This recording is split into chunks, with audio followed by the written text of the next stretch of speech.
soccer game going on over here. Got a whole line of cars. There's a dog that lives across the street. It's been barking at us too. Good boy. Good. We've been here for a few minutes, so it's helping Gus to adjust to the good amount of stimulation. Again, this is a dog that gets very easily overstimulated. It's like if we think about a dog's stress level from 1 to 10, or from 0 to 10, where 10 is exploding however they like to. In his case, he likes to lunge and attempt to fight. Like he is highly dog aggressive with unfamiliar dogs. So that's a 10 for him. The distance between a 5 and a 10 is about 2 seconds and 1 additional stressor. Good. So with him, good. Training is much better and his mental health is much better if I can keep him lower than a 5. 5 out of 10 for stress. So sometimes, especially when there are this many distractions, we go on a walk that entirely prioritizes low arousal. Good. Which means lots of treats for engagement, means lots of sniffing and pausing to watch the environment. Good. Excuse me. And it means that I am keeping all of my communication to him as gentle and quiet as possible. Good. Good. To model the energy that I would like to receive from him. Right? Anything you want from your dog, you have to give them first. If you want calm energy, you have to give them calm energy first. Good. If you want engagement, you have to engage with them first. Good job. Good job. This is just, we're going to stand here and watch as long as we need to. Again, the dog is right here across the street. Good. We've got a driveway right here with cars going by. We're next to the street with cars going by. Good. This type of sniffing and pushing into the bushes. See his tail now? That's good. His attempt to self-regulate. Come back. Good boy. Good boy. Right. Good. We got our little helper panda right there. Good. Watch. Look at his silly little tail. It's stiff because he's thinking. Good. There we go. It went down. Good. He's trying to determine whether he needs to be concerned about that other dog, whether it's worth it to be concerned about that other dog. Good job. And see his tail slowly starting to go down. Now we got a nice little swoop in it. Good. Getting better. Good. If I move him away from the other dog, the tail goes up. But good. That's a good little curve. He's trying.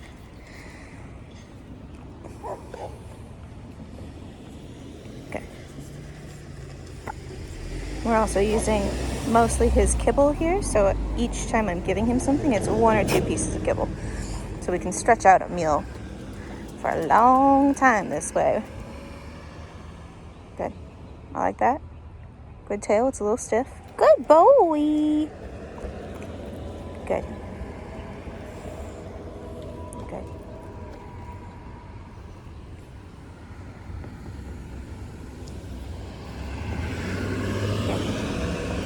That one might have had a little hay in it. Good. Very nice. Very nice, Bubsky. Okay, ready? See his forehead wrinkles just changed there a minute. And his tail is a little bit stiffer, but still down and has a nice little swoop to it. Has a little bit more pressure than I want on my leash, so I'm going to hold until he releases. Good. I'm also using a nice long leash that's just around my body. So if I need to give him less feedback, I can do that very easily, right? If I need to give him more slack, I can just unhook this or slip it off over my shoulder, and I have a 10-foot leash.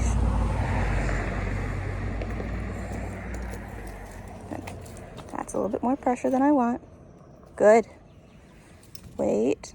Good. He's telling me he needs to go sniff to help decompress, so that's fine. Go ahead.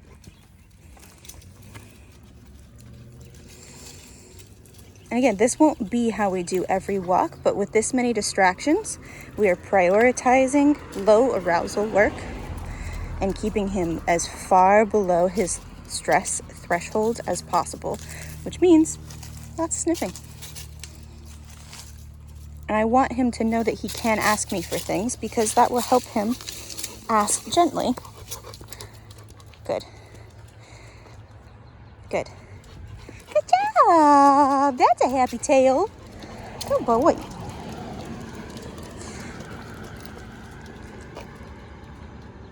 Good. And the gentler I am with him, the gentler he is with me. Right? Good. Do you have to poop? Yes. Good. We got a stroller and a little kid moving our direction. His tail's down, slightly stiff because he's interested. Good job. Good. Good. So what we're going to do is we're just going to hop up these steps for a minute and give them enough space to go by. And we can be in the shade that way too. It's starting to get a little bit warm out here.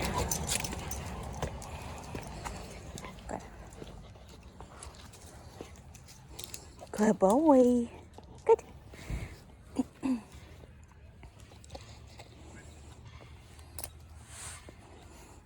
Good.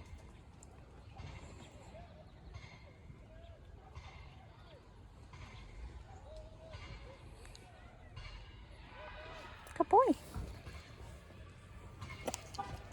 Good. Ready? Let's go. Here, I might work on this a little bit so he doesn't pull me down the stairs. Good, thank you. And because we don't have any people walking by. Good stuff. Good boy.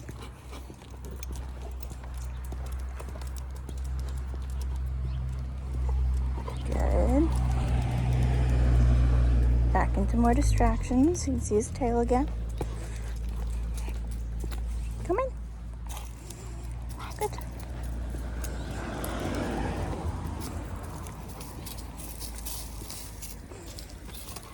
Come in. Thank you. Good. Good. Good. So I asked for a little more going through there because there are people in cars. I wanted to keep him moving. Good. Good. I wanted to push him a little bit and see how he did with it, especially because there was slightly fewer distractions there for a minute too. Good. Come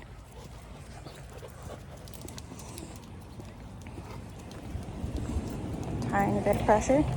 Again, I can, yeah, exactly. I can do that with one finger on this knot here. Good.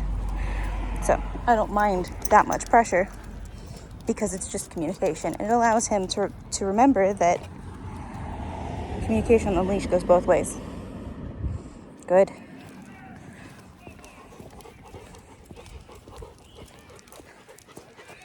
Good. Here, we're going to ask for less because we're right next to the soccer fields.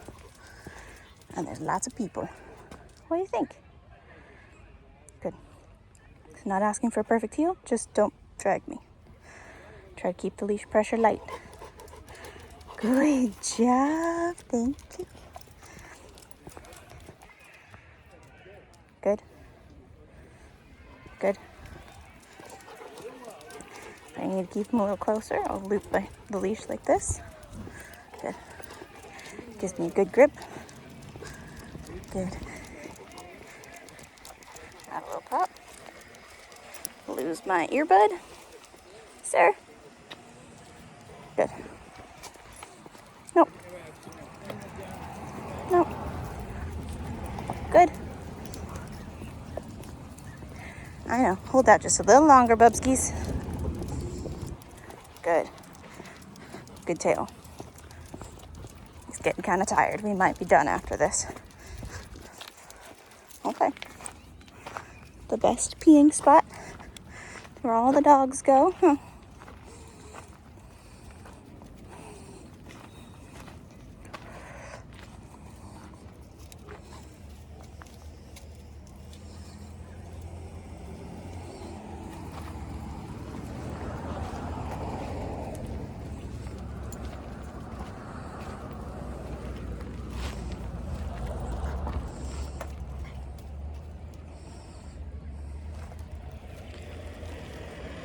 That's another thing. If I release my dog and he's walking slowly along, I'm going to walk with him and make sure that I don't let the leash get tight. Because I've released him, I've told him that he can do what he wants. If he lunges or runs to the end of the leash, that's different. But as long as he is not intentionally trying to pull on the leash, or he's intentionally trying not to pull on the leash, I have to do my part to keep the leash loose as well. Team effort, huh, Bubs? What's that? Slow down. Good boy. Are those fun? Come back. Come back. Thank you. Good job. Good boy. Good. Good. Good. So that's a good thing to keep note of, is that he is having a hard time prioritizing treats over the environment. I don't have a problem with that, but it is something to make note of in case I need him to pay attention to me later. Slow him down a bit. Good. Do it again. Slow down. Tiny bit of pressure there. It's almost loose. Good. Good boy. Thank you. Come in.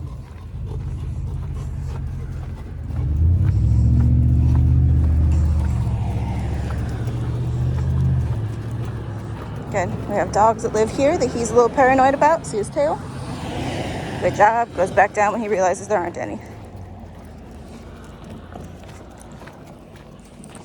There used to be a dog here that would bark at us too. Good job. They've been gone a little bit longer, so he doesn't expect them the same amount. Doesn't get as worked up or as paranoid about there being a dog here. Good. Good job.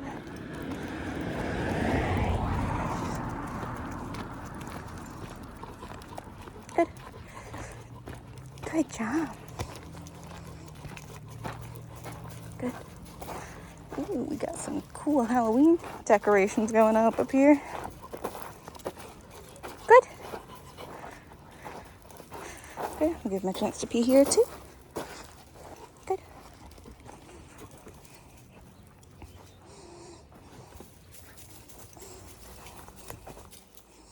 This is mostly because I know he likes to pee here. Good.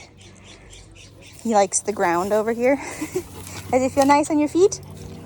And he's been doing really well past those couple of houses, so I'm using that as a reward as well. Come here. You have things on your face.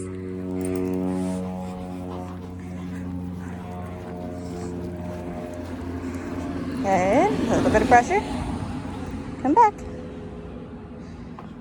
Good. Thank you.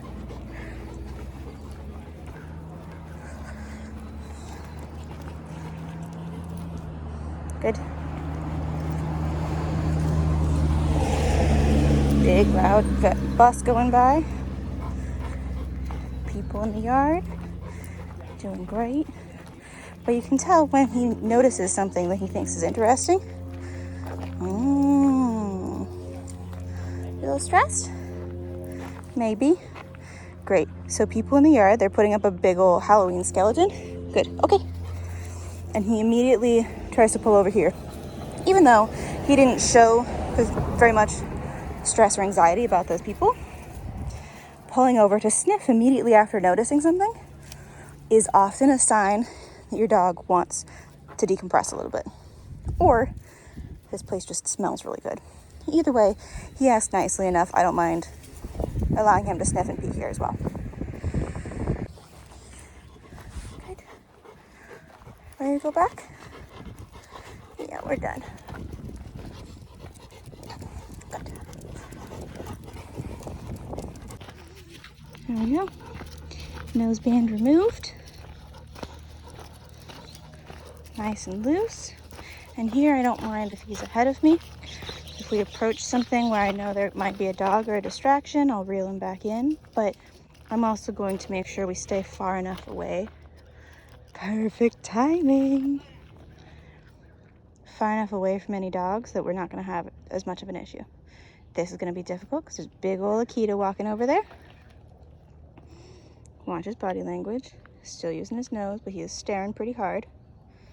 If I need to, I'm going to bump him and move in front of him and turn him to his left around that way. Good. I can also throw some treats on the ground here, which it might be, see that tail? Good. So I move this way. There it goes. Good. Good job. That was pretty good. That's a hard dog to let go by. Good. Good. Get it. And then we decompress like this. See his tail now?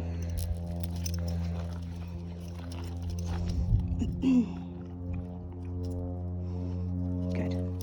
And that's why I like to keep him as far below threshold as possible, because he went from sniffing to moving in front of me with his tail up, and that was it. So I definitely could have interrupted sooner, but I like to see if he can make his own choices. And I know that if I add stimulation while he's calmly sniffing and I ask him to move away or do something, that will also push him over the edge. Right? Push him right up to threshold. And that was probably only like, out of 10, that was probably only a 7 or an 8. That wasn't bad for him at all. Okay, there's one right here. Good. But now we know. I am also testing him out. I like to see what sets him off, and if being 30 feet away from a large dog like that is far enough. And it almost was. Right here. But next time, I know now that if he goes and he sniffs for that long, I need to stop and throw some treats for him before he reaches the end of his attention span for sniffing that dog. Good. Good. So now, even though his tail is down, he's kind of relaxed. Those ear creases, the forehead creases here. He's still looking for that other dog. Good. See? Good. And it's difficult with him because he doesn't give a whole lot of warning.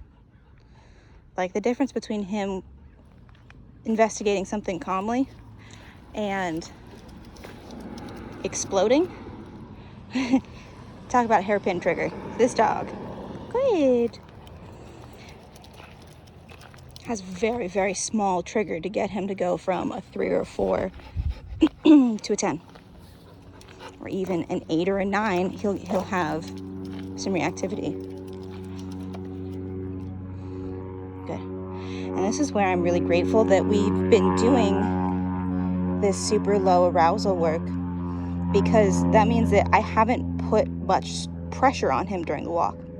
So he has more, good boy, he has more capacity to work now, good, than he would have if we were doing a focused heel or a really structured walk working on specific behaviors, because that would have taken up a lot more of his mental capacity. Would have been a lot more mental exercise, and he would not have really any energy left for me. Good. Mass move away. See how he does? Good boy. Kind of. Come in. There's also a golden retriever that lives at this house that has run out at us before. He's friendly and knows enough not to actually run in his face into this dog's mouth, which I can't say for all dogs. Good. Good boy. But remember that most dogs do not want a confrontation. If you put your dog behind you and you stare them down, typically they'll stop what they're doing. They'll stop approaching you, and they'll just kind of stay where they are and grumble, or they'll go and slowly transition into, oh, I was just gonna go sniff this thing over here. Good. Good, come in.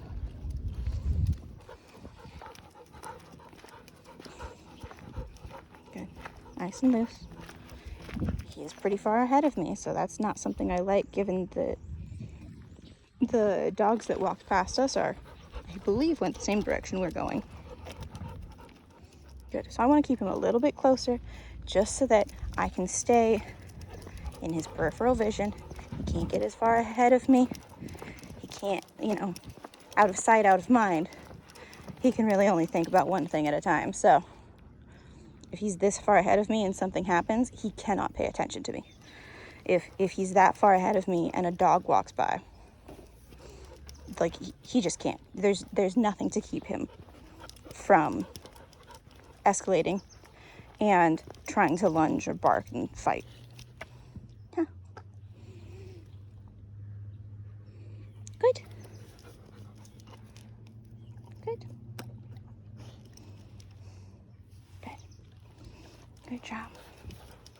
It's been a really interesting thing about working with Gus too over the last couple years. And granted, the first couple of years that I was training with him, I was very much still starting my training journey. Good. And did not know much about him or about pit bulls or dog training, or rather training aggressive dogs, because there's a big difference between training your family golden retriever to walk nicely on leash and good training a pit bull that wants to fight other dogs, not to try to fight other dogs. Good. Good. But it's been very interesting working with him. He has taught me so much. And the other thing about, going from training my family's dogs to helping to rehabilitate dogs like this, good, is that not all pit bulls, but it seems to be a fairly common trait among pit mixes, that their trigger is very small. They can escalate from, again, the stress level from 5 to a 10 in a split second. And once they start to escalate into those higher numbers, higher levels of stress or arousal, additional stimulation pushes them up higher instead of bringing them down. So if I try to use positive punishment with this dog when he's starting to escalate and get aroused, that will push him up higher and make the problem a lot worse.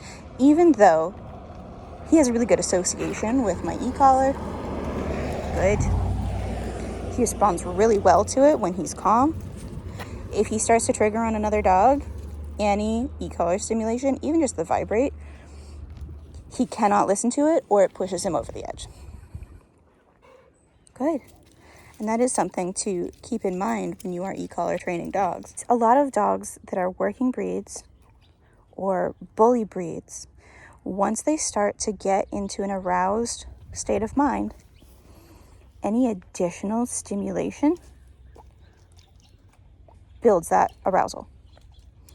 So putting a prong or e-collar on one of these dogs, if they do not fully understand that, say, a pager or e-collar stimulation or light prong stimulation, pressure, means stop and come back to me, using one of those tools will push them the wrong direction, right?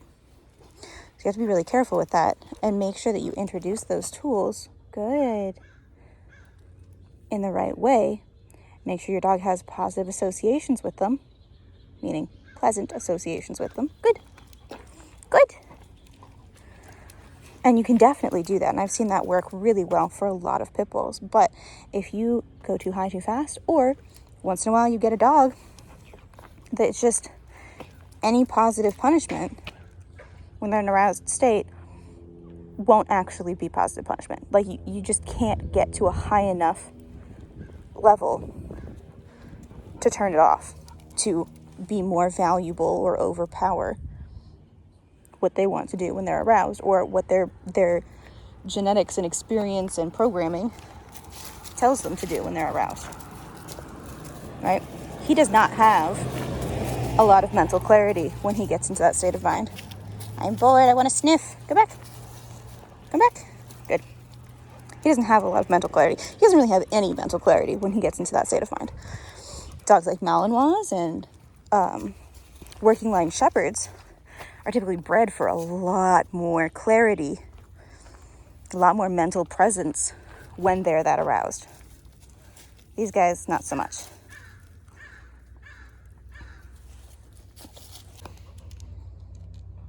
Come back. Add a little bit more. Good. Come here. Moving. Good.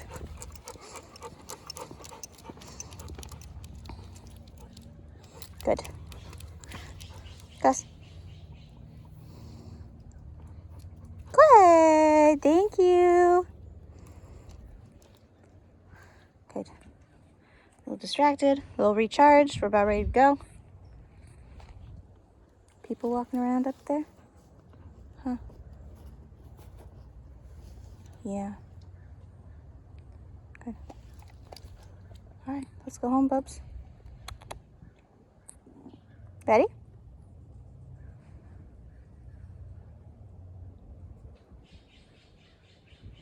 You might not like this person because they've got some weird body language. Tail stiff, face stiff. Move this way. Good. Let him sniff instead.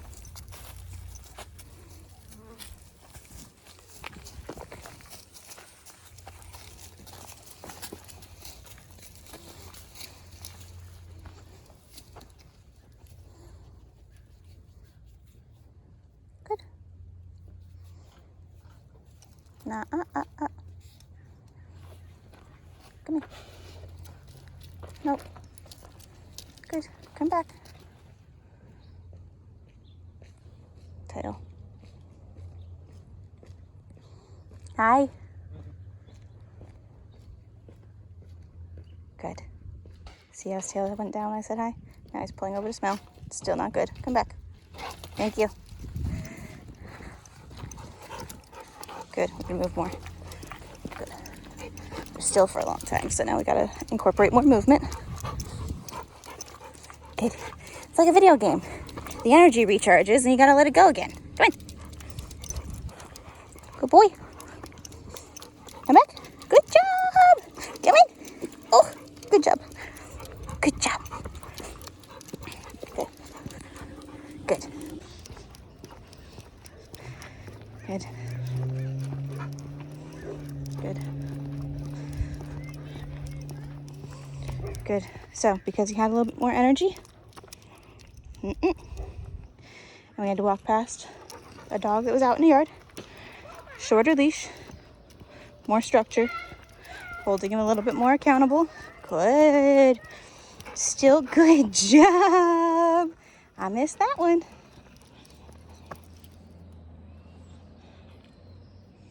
Good job. Good. Good. This is a great way to give him more guidance and keep him from doing things that I don't want him practicing. Good. Wow. This has been a fabulous walk.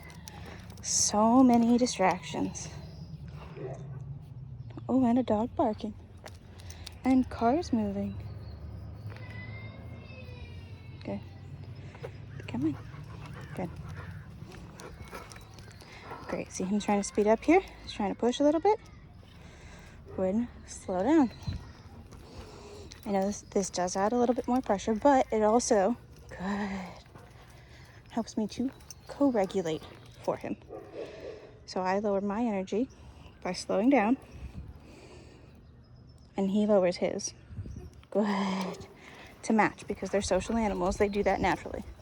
Same way that we do. If you're feeling really anxious, and someone really calm walks into the room and says, okay, what do you need? How much does your stress level go down? A lot. Good. Cool. More movement. Burn off a little bit of energy, and we'll go back to this drill, and then we'll be done. I know, we're almost there. Good. See? A little bit of movement, help to burn some of that off. Now he's offering it. Good.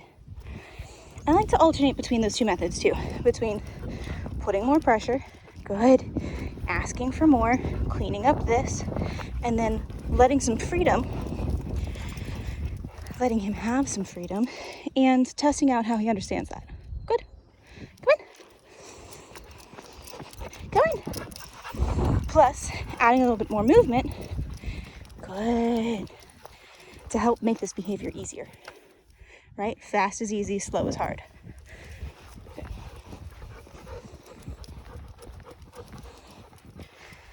Pulling a little bit. Good job. I'll take it.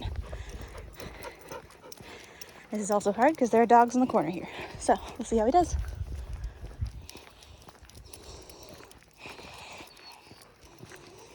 Luckily, it's also a dead end, surrounded by other dead ends. So we have the benefit of no traffic. We do have a cat. That's that big boy. Come back. Gonna wait for him to make his choice. No danger here. Nothing else to trigger him right now.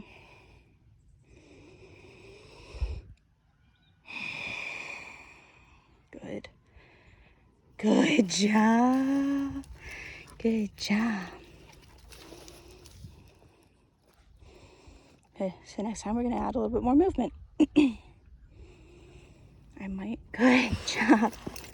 Sometimes I'll do a very gentle touch on his butt or his hips here, just to add the tiniest bit of stimulation to break his focus a little bit, but not a full Caesar Milan tap. That is way too much stimulation for him. So here, good. I might add tiniest little touch. That's actually kind of what I want. Good. Good. Good job. Nope. Cool. So we'll work on this a little bit more. Add a little bit more pressure. Keep him closer. Turn. And I'm going to pair it with more pressure from staying closer with reducing the pressure by speeding up. Right? So I make this as easy as possible. Good. Given that I need him closer so he doesn't lunge after the cat and hurt himself or me. And good. Give him the guidance he needs so he doesn't practice that behavior. Good. Practicing better behaviors instead. Now we're past. Slow back down. Good. Good job. That little momentary paw lift.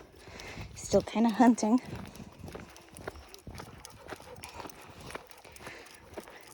Good. Nice and light. Get a better grip here just in case. Good. A little bit of pressure. Come back. Oh, people. Good. And speed up. Good. Using your speed intentionally can really help your dog regulate their reactions to things. Again, fast is easy, slow is hard. So you want to reduce the pressure that they feel from something in their environment. Speed past it or speed away from it. And then once you get to a distance where they can pay attention to you, then you slow down and you work on the actual behavior that you want. And you can slowly work your way back over to the distraction if it's something that's not moving, or if it's something your dog is ready for. Good. Come back. Good enough. Here we go. You went home.